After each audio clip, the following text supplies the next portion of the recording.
Bismillah ar-Rahman ar-Rahim.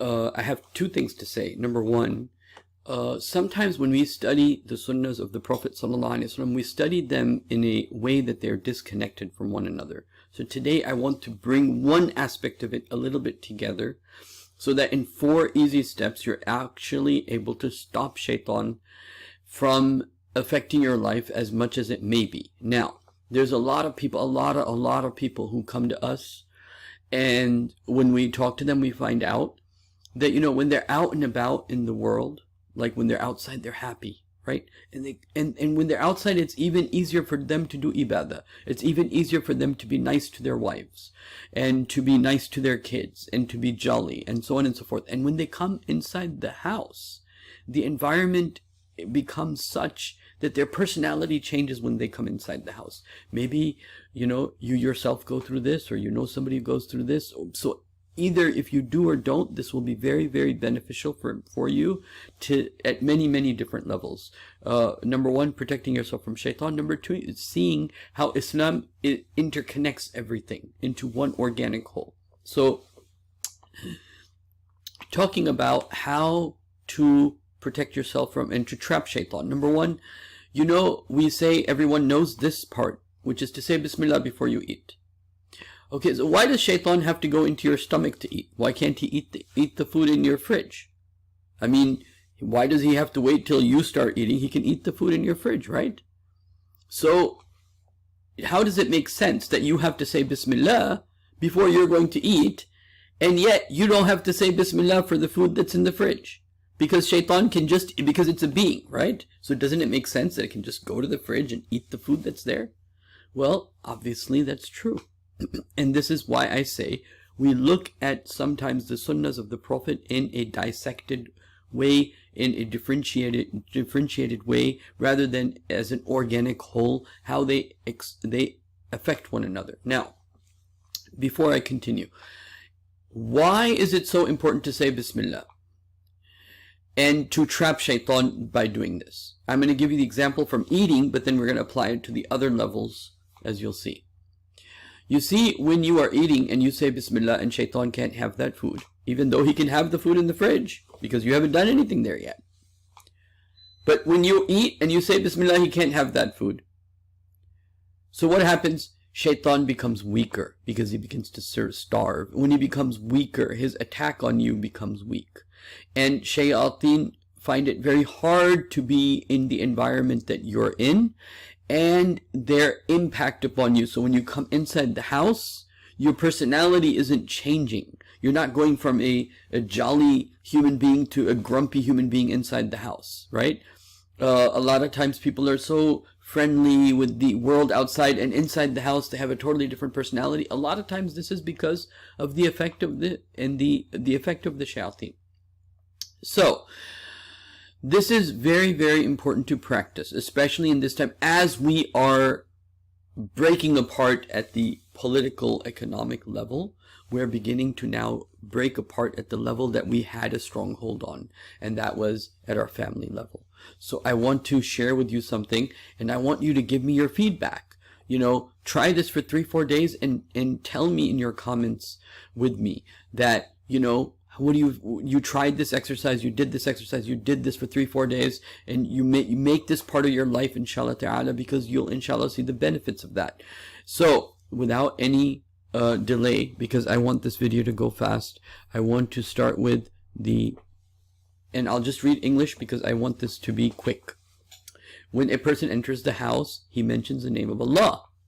So when you enter the house, say Bismillah. And at the time of entering it and while eating the food, Shaytan says. So there are 2 things.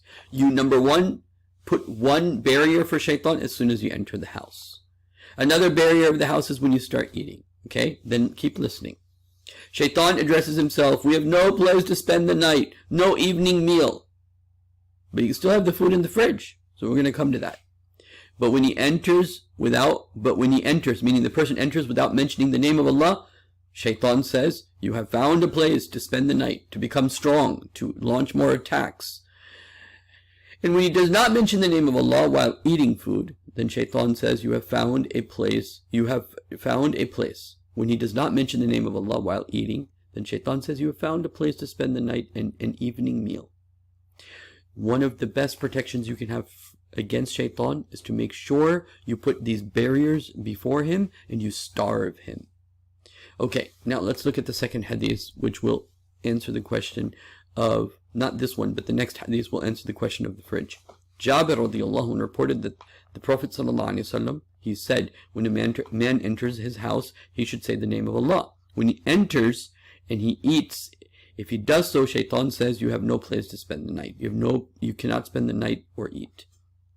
When he enters and does not mention the name of Allah, Shaytan says you have found your lodging for the night and a supper. So it is so important that your family remembers to say Bismillah. Everybody in the family says Bismillah. And if there are 3 people who said Bismillah and 1 person, for example, that's in the family didn't, then that's the person that will be affected most.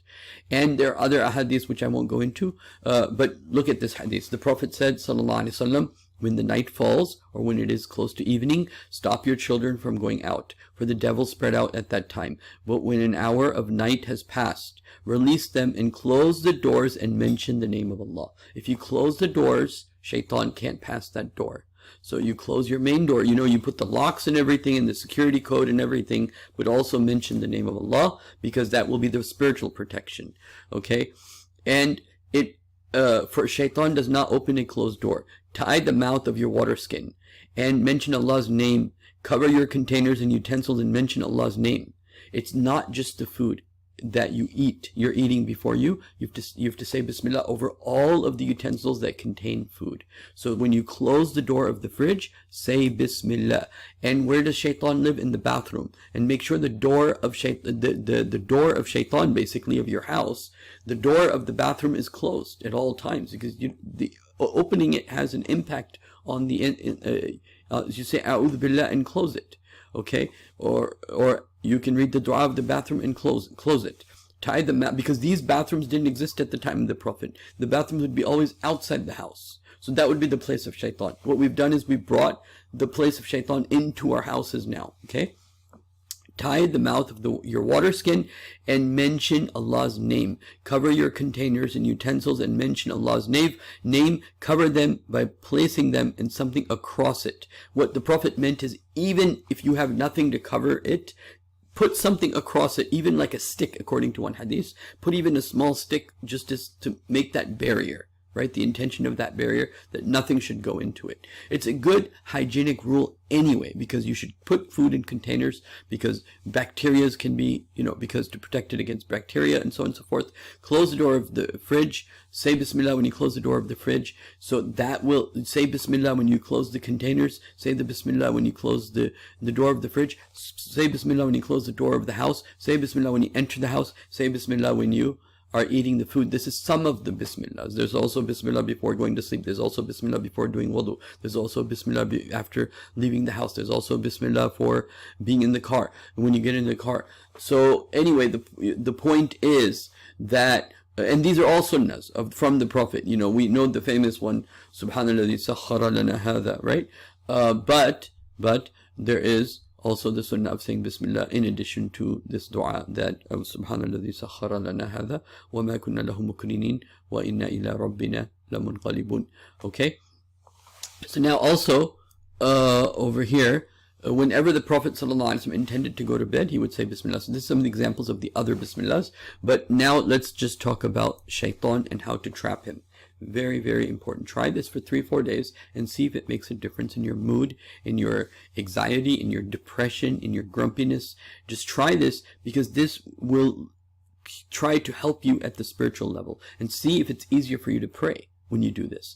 When you enter the house, say Bismillah. When you're eating the food, say Bismillah. When you have, and tell the sisters and the wives and the daughters, when you cover the food, when you are putting a container and you're covering the container, say Bismillah. When you put it in the fridge and you're closing the door, say Bismillah. When you're eating the food, say Bismillah. Right? When you do all these things, then inshallah ta'ala it will create such a strong barrier that Shaytan will not be able to eat. And when Shaytan's not able to eat, he starves. And when he starves, he becomes weak. When he becomes weak, they fight with each other. And when they fight with each other, they're less bothered about you and more bothered about fighting each other. So I just wanted to leave you with this very small piece of the Sunnah of the Prophet ﷺ, that one obviously has to be a believer to believe this, but its effects can be seen by the people that do these Sunnahs of the Prophet, and those people in those houses that are not very particular about doing this particular Sunnah of the Prophet ﷺ. See all of these as one organic whole. When you're entering, you say Bismillah. Because why? Because the Prophet connected it in the hadith with the idea of putting a barrier to Shaytan. When you're eating food, it's connected to Shaytan. When you're covering the food, it's connected to Shaytan. Right? So all these things are connected. When you're closing the door, Shaytan can't. So these are things the Prophet has specifically connected in different traditions of his to the putting a barrier to Shaytan. So now over here I will end, and I hope you pass this on to others, because just as we have problems at the economic, political, social level, we also have problems at our family level, and we need to solve those problems too. And we have to start at the spiritual level. Because once we put Shaitan away, then we can deal with our own ego. And once we put Shaitan away, inshallah, Allah makes it easier to remember Allah. And especially when you're alone. Because remember the hadith that I quoted and I showed on one of my lectures, either last time or the time before, that with one there's Shaitan, with two there's Shaitan, but with three Shaitan goes away. And so but if you are alone in the house, then if you have these barriers, Shaitan can't attack you that much. So you'll be in more control of your nafs and more control of your ego, inshallah ta'ala. Okay, so pray for me, and inshallah ta'ala I'll be inshallah praying for you. May Allah subhanahu wa ta'ala guide all of us, forgive all of us, protect all of us. Ameen. Allahumma ameen ya Rabb.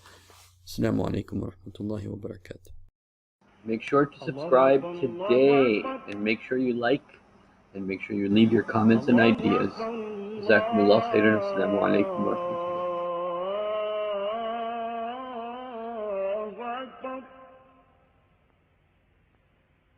أشهد أن لا إله إلا الله